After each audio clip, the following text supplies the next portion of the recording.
안녕하세요. 반갑습니다. 풍경서당 강동희 훈장입니다. 제가 앞으로 여러분과 함께 한문 성독 공부를 해나갈 예정입니다. 공부에 앞서 먼저 한문 성독이 무엇인지 그 의미와 또 방법, 그 효과들에 대한 간략한 설명부터 해드리도록 하겠습니다.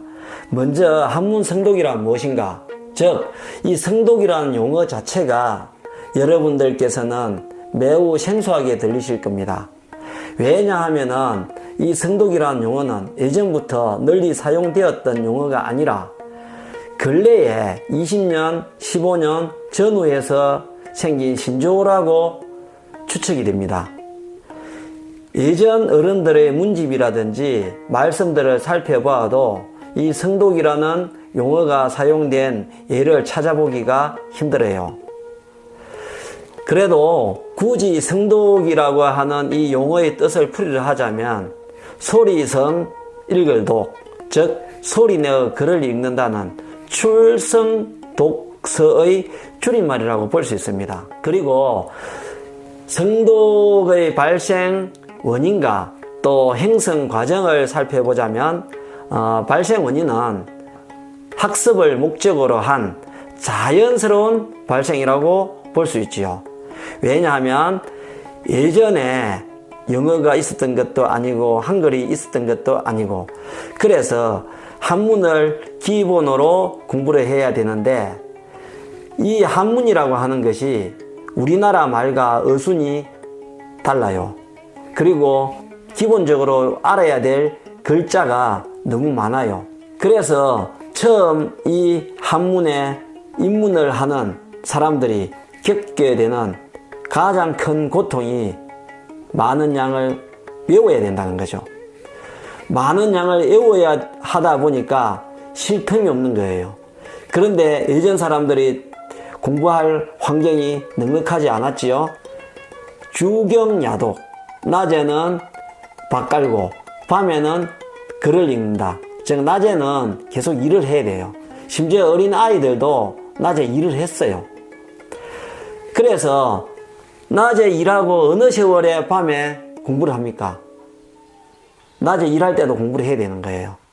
그래 예전 어른들의 글 공부 방법은 참 피눈물 나는 과정이었죠. 구불절송.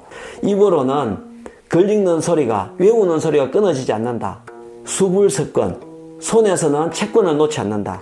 자나깨나 공부를 한다는 것이죠. 이 어려운 분야의 공부를 장시간 동안 입으로 외우려고 하면은 얼마나 힘들겠습니까?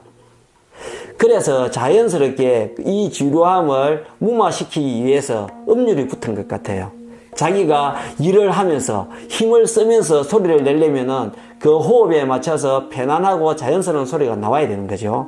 또 예전에 이런 말이 있어요. 가난한 집 선비는 글 읽는 소리가 좋고 부잣집 선비는 글씨가 아름답다. 즉 부잣집 선비는 살림이 넉넉하기 때문에 서당이나 자기가 공부할 수 있는 공간에서 일을 하지 않아도 글씨를 쓸 수 있는 시간적 여유, 공간적 여유, 경제적 여유가 있기 때문에 글씨를 많이 쓰고 가난한 집 선비는 글을 형편이 안 되니까 오직 입으로 외우는 수밖에 없어요.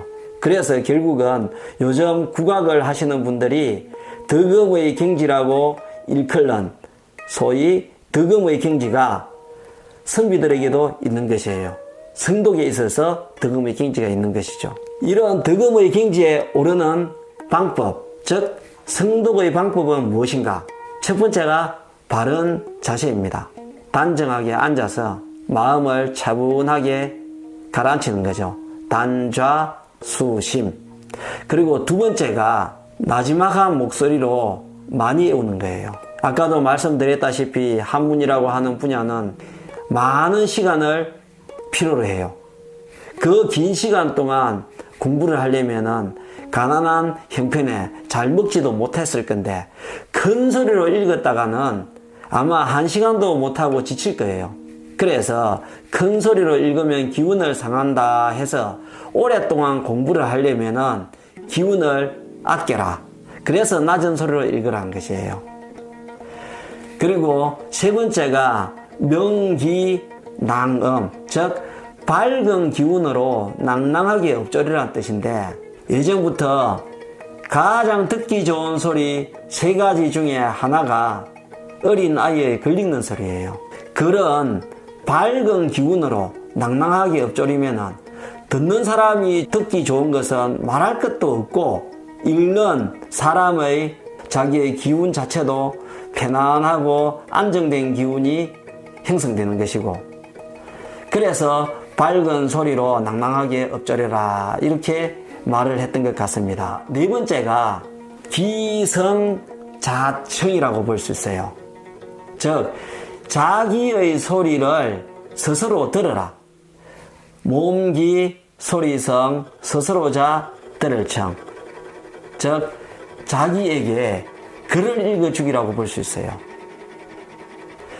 차분하게 앉아서 마음을 안정시키고 글귀에 정신을 집중해서 읽다가 보면은 주변에 같이 공부하는 다른 사람의 소리가 아무리 커도 자기 귀에는 들어오지 않고 오직 자기 소리만 들리게 되어 있습니다. 이렇게 될 때 비로소 자기 글을 읽는다고 볼 수 있는 거예요. 한문 성독의 효과를 살펴보면은 첫 번째가 암기력과 이해력이 함량된다고 볼 수 있죠. 한문이라고 하는 것은 굉장히 어렵고 딱딱한 분야이다 보니까 쉽게 외워지지가 않아요. 그리고 이해도 되지 않아요. 그런데 어렵고 힘들수록 어느 순간을 넘어서면은 가장 어려운 한문을 이해하기 시작했기 때문에 그 나머지 이제 사소한 어려움은 아무것도 아닌 거죠. 그래서 이해력이 굉장히 함량된다는 거예요. 그리고 두 번째, 수신이 된다는 거예요. 몸이 닦인다는 것이죠. 즉 수신의 방법으로 성독은 아주 좋은 도구라고 생각이 돼요. 아까도 말씀드렸듯이 단정하게 앉아서 마음을 거두어 들여야만 바르고 좋은 소리가 난다고 했잖아요. 그러니까 바르고 좋은 소리를 내기 위해서라도 단정하게 앉는데 그 자체가 벌써 몸이 가다듬어진다는 거죠. 몸과 마음이 닦인다는 뜻이에요. 그리고 세 번째가 좀 거창한 표현을 하자면 호연지기의 함량이라고 볼 수 있어요. 어려서부터 늙어서 생이 닿을 때까지 접하는 이 글귀의 내용들이 대부분이 성인과 현인들의 그 좋은 말씀들, 마음에 새기고 몸으로 실천해야 하는 좋은 내용들을 입으로 외우고 그 외우는 소리가 자기의 몸을 울려서 몸과 마음에 깊이 스며들도록 하는 것이기 때문에 자연스럽게 그 글귀의 내용대로 사람이 동화되어 가는 것이죠.